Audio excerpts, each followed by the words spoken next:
Hi YouTube, Brian James at Micro Four Thirds guy with you on this wonderfully sunny afternoon up here in Carlisle.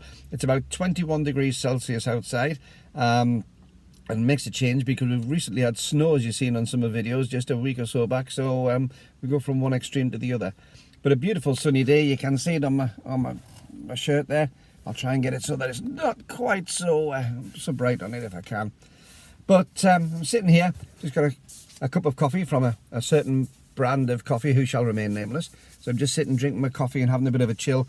So I've been out doing some videos for the channel, some short videos on techniques and tips for absolute beginners in photography. So when they start coming up, it'll be on a separate playlist. When they start coming up, it's not meant as, it's not aimed in any way to the more experienced, but you're more than welcome to look at them and leave comment, because some of your comments can be really useful for beginners. But it's just meant as a set of tips and tricks for people who are starting out in photography from whatever format, whether it's Micro Four Thirds or bridge cameras or full frame or APS-C or even large format or even mobile phones. So I've just been out doing a couple of the short videos for that. They're going to be very, very short, just one subject at a time, nice easy bite-sized pieces, and all the things that people told me in the first place, which helped my photography along. But this afternoon I thought to myself, what am I going to talk to people about? Because I enjoy these chats. Somebody asked me why I sit in the car all the time. Do I not have a home to go to? Well, yes I do.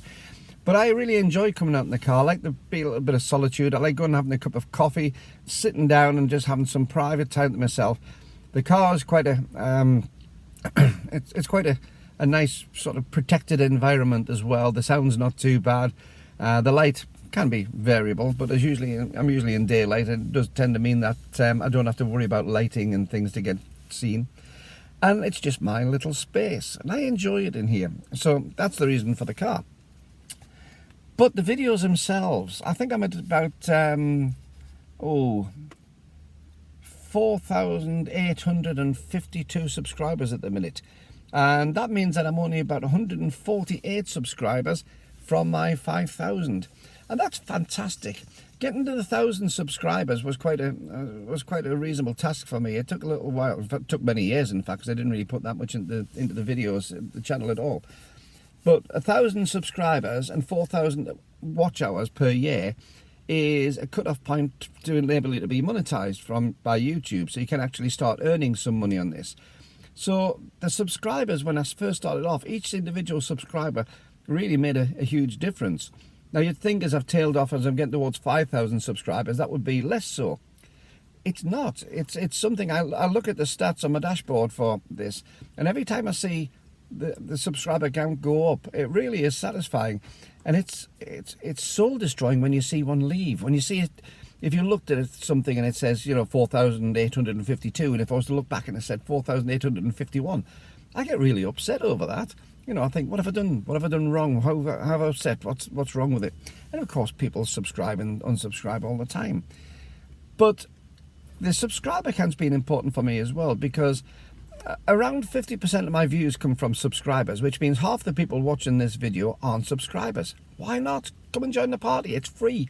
You don't have to worry about it. Just click on the little box below and it'll come up on your timeline whenever I do a new video. That's how easy it is. That's what the subscribers are.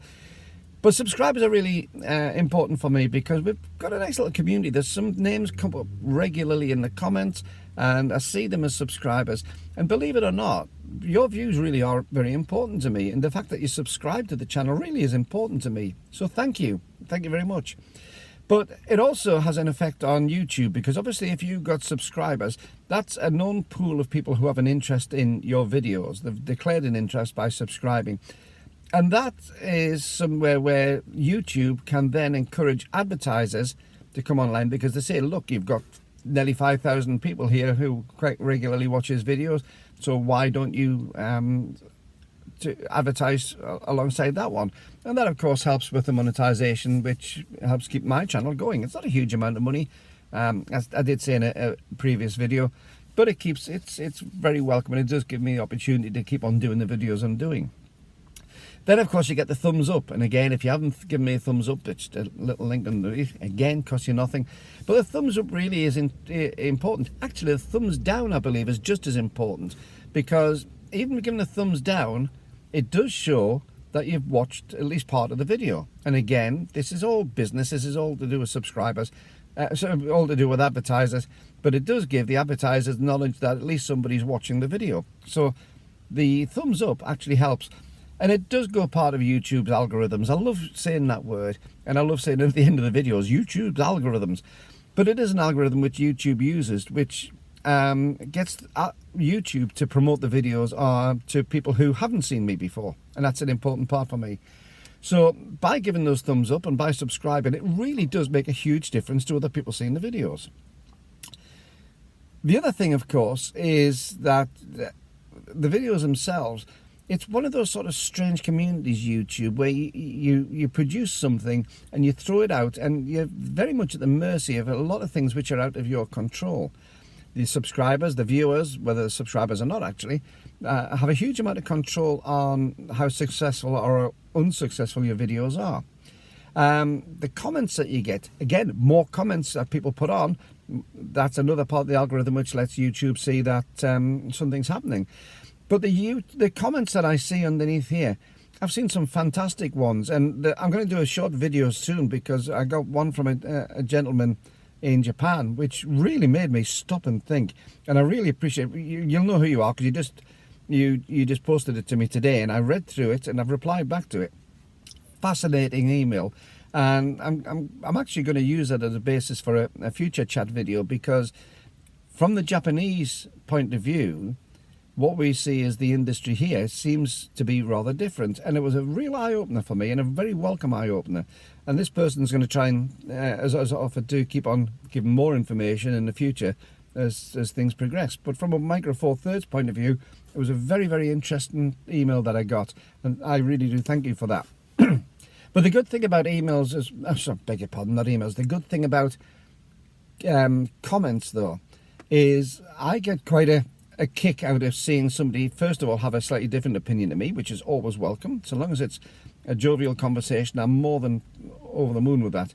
But also just to put a different point of view on things, so that a third person reading those comments, i.e. not the poster of the comment and not me, but a third person may read that and they may get an inspiration to do something different as well.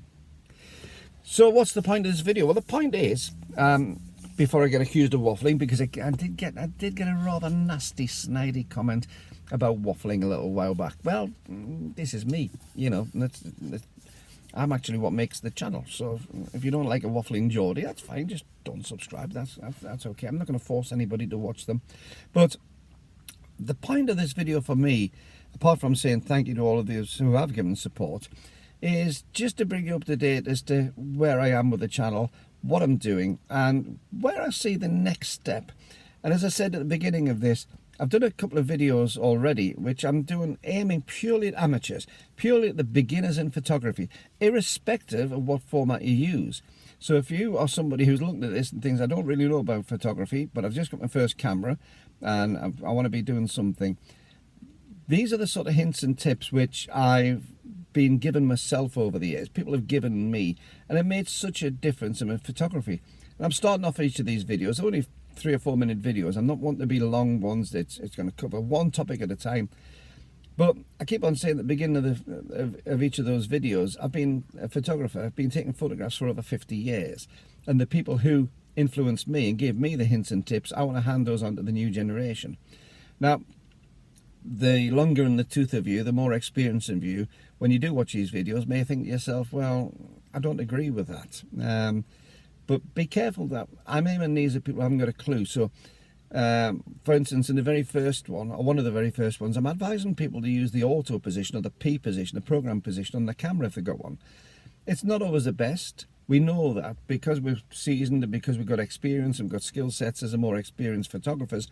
We know that using the auto position or the program position isn't always the best way around it. But think back to when you were a new photographer. Well, think back to when you got your first camera. Everything on that camera looked complicated. It was all abbreviations, or it was all symbols to be used for different things. And modern cameras, which have got so much built into them, are so complex, I think it puts a lot of people off.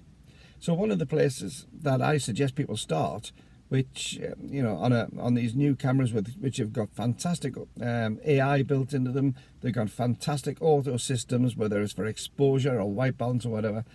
It's just to go out and take some photos, shooting with that. Just go out and play with the camera and enjoy it. And that's the sort of level I'm going to be looking at as the video goes on. If you have any suggestions as to real entry-level tips and tricks that I can incorporate in the video, again, leave them in a comment below this one. I'd be really pleased to see them, and if there's any that I can convert into it. But again, remember, as I say, I'm just doing a quick short video on one item at a time, and not trying to get complicated, not trying to use any fancy jargon, not taking down all the feature-led things of the cameras, but to be able to take really, really good photographs. As I say, whether it's with a mobile phone, Micro Four Thirds mirrorless, APS-C, a full frame, whatever it is, to be able to get really good photographs. So that just about fills up the time for today's little chat. Thank you very much for listening to it. I do apologise for waffling, as I keep on saying, but this is me. So you're probably used to it by now. But I'm going to actually end this video because I am now starting to roast in this car, because of course the engine's switched off and there's no air conditioning on. So I'm starting to roast a little bit. So whatever happens, if you haven't subscribed, please push me just over that 5,000 subscribers part. It really is important to me, and as I say, it costs nothing for you to do, and it just means to say that by doing it, you're going to see my videos a little bit more regular in your timeline to choose if you want to watch them or not. And give me a big thumbs up. And for all of you who do support the channel, thank you very much. All the ones who've given any financial support, there is a PayPal link below. I keep on saying it, buy me a coffee, but it's basically just a little bit extra, which keeps the cost of the YouTube channel at bay for things like fuel when I'm going out, and to get new equipment, which I review every so often. So thank you to all those who've done that. There is a PayPal link below. But whatever happens, I hope you're having a wonderful Easter. I hope you've had a wonderful Easter, because it's Easter Monday now. And I look forward to seeing you soon. Don't forget to keep on taking your camera out, keep on taking photographs, and keep on enjoying your photography. Till the next time, this is Brian James at Micro Four Thirds Guy saying bye-bye.